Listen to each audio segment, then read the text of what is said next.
부동산원 직원은 조작이라고 인정해야 내보내준다라는 말을 왜 했을까요?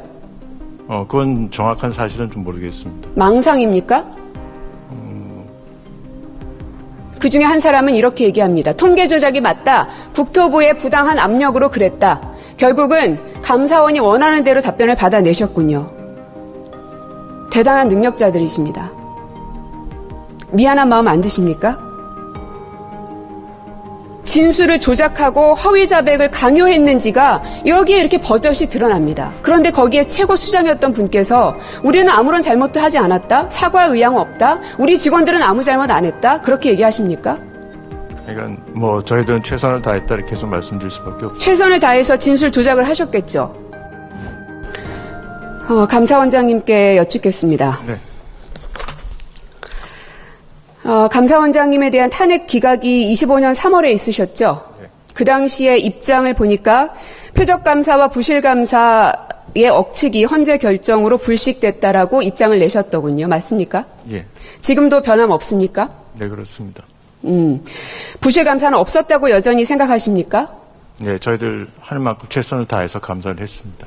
그런데 3월 13일 이후에 많은 녹취록들이 보도를 통해서 공개되는 거 보셨습니까? 네, 언론 통해서 봤습니다. 네. 그러면 상황들이 많이 달라지고 있는데 제가 쭉 질의를 드릴 테지만 그에 앞서 감사원장님께서 이 탄핵이 기각되기 직전까지는 나오지 않았던 새로운 사실들이 나온 것이기 때문에 새로운 상황 변화에 대해서 입장을 새롭게 내시거나 사과할 의향 있으십니까? 저도 나름대로 직원들을 통해서 보고를 받았습니다만 지금 재판부에서 나오는 거는 그 부동산원 직원들 간의 녹취록이고요. 네, 직원들 간의 녹취록이죠. 예. 그것이 아주 중요한 핵심이고 거기에 대해서 혹시 감사원장으로서 법적 책임에 대해서 이미 고발당하신 것도 있으시죠. 법적 책임에 대해서는 죄의 대가를 만약에 유죄가 나오면 받으시면 되는 거고요. 하지만 감사원장으로서 국민들께 도의적 책임을 지겠다 하는 정도의 사과할 의향은 없으신지를 여쭙는 겁니다. 저희들 직원들은 저희들한테 주어진 법과 절차에 따라서 원장님의 의견을 물었습니다. 의향은 없으신가요?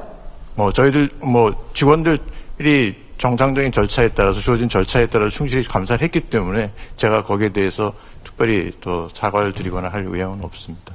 사과할 의향은 없다. 제가 PPT 보여드리겠습니다. 이미 보도로 많이들 보셨겠지만 벌써 7개월째다. 힘들어 죽겠다. 계속 쪼아대니 심리적으로 힘들다. 지금 조사 들어가면 새벽 3, 4시에 집에 보내준다. 통계 조작을 인정할 때까지 계속한다. 조작이라고 인정해야 내보내준다. 들으셨습니까? 네. 어떻게 생각하십니까? 저 녹취록을 보셨을 때. 저희들은 통계 수치가 임의로 조정된 사실을 확인을 했고요. 그거에 대해서 왜 그렇게 됐는지 그러면 저 부동산원 직원은 조작이라고 인정해야 내보내준다라는 말을 왜 했을까요? 그건 정확한 사실은 좀 모르겠습니다. 망상입니까? 그거는 어떤 상황에서 그렇게, 저건 받아들이는 쪽에서 저렇게 판단. 다음 거 보여주시죠. 국토부가 주택가격 통계값을 하향뿐 아니라 상향 검토 쪽으로도 얘기 많이 했다라고 하면 감사관은 그걸 지운다. 옳은 건 얘기 안 하고 나쁜 것만 얘기한다. 통계 조작이 아니라 이 정도면 진술 조작 아닙니까? 저희 직원들은 그렇게 안 했다고 저는 보고받았습니다. 그렇게 안 했더라도 받은 사람은 저렇게 얘기를 합니다. 재판 과정에서 재판부에서 현명하게 진술 조작이라고 인정하지 않으시는군요. 네, 그렇게 인정 안 합니다. 지금 제가 보여드렸던 저 녹취록들은 23년 3월 9일, 3월 27일에 통화한 내용 혹은 녹취된 내용들입니다. 그러나 3월 28일에는 결국에는 그중에 한 사람은 이렇게 얘기합니다. 통계 조작이 맞다. 국토부의 부당한 압력으로 그랬다. 결국은 감사원이 원하는 대로 답변을 받아내셨군요. 대단한 능력자들이십니다. 미안한 마음 안 드십니까? 다음 거 하나 더 보여드리겠습니다. 감사원은 없으면 만들어서라도 때릴 거다. 좀 더 확실한 증거를 원하는 거다. 최소한 국토부라도 엮일 수 있는 걸 내야 한다. 감사원이 하고 싶은 건 청와대까지 연결해서 직권남용으로 고소하는 것일 것 같다. 왜 저런 말들이 나왔을까요? 그 사정은 정확하게 제가 알 수는 없고요.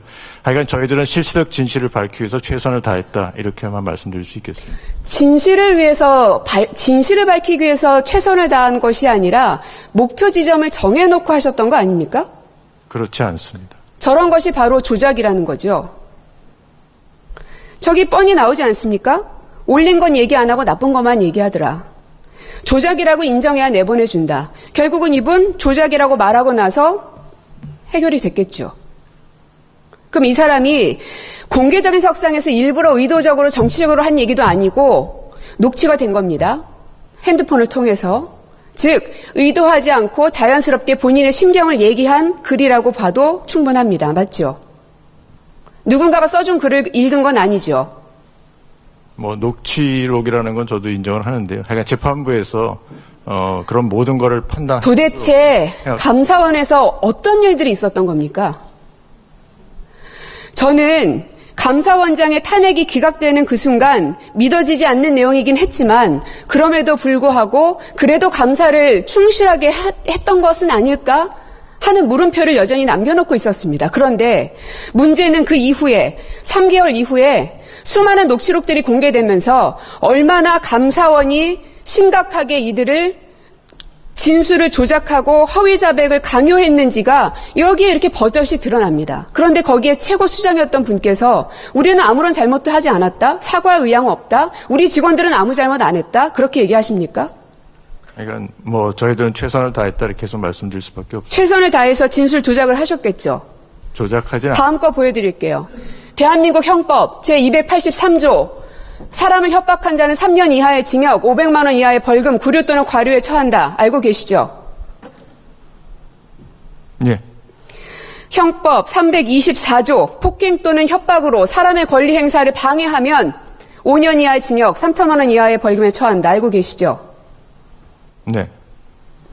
지금 이 모든 정황들이 제가 보기에는 협박 혹은 강요에 해당하는 것 같은데 동의 안 하십니까? 그러니까 제가 보고받은 거하고 틀리다고 계속 보고를 잘못 받았을 수 있다는 생각은 안 하셨나요? 그러면 이 해당되는 감사원 직원들에 대한 조사는 해보셨습니까? 이 누군가가 했을 거 아닙니까? 그리고 특정이 될 거고요. 감사원장 입장에서는. 그러니까 저희들 나름대로 조사가 아니라 저희들 나름대로 알아보고 확인을 했습니다만. 해당 직원에 대해서 확인하셨군요. 그러니까 어떤 이런 일이 있었는지. 이런 얘기들이 재판부에서 나온다고 하니까. 근데 저희들 자체적으로 조사했던 직원들은 저희들이 주어진 절차에 따라서 상대방한테 충실하게 강요한 적 없고 있는 그대로 계속 저희들이 절차에 따라 조사했다. 그럼 해당 직원은 아무런 조치를 받지 않고 있는 것입니까? 네, 그렇습니다.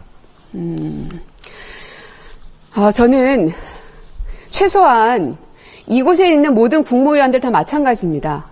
법적으로 내가 유죄인지 무죄인지는 그거는 법원에서 판단할 문제이고요.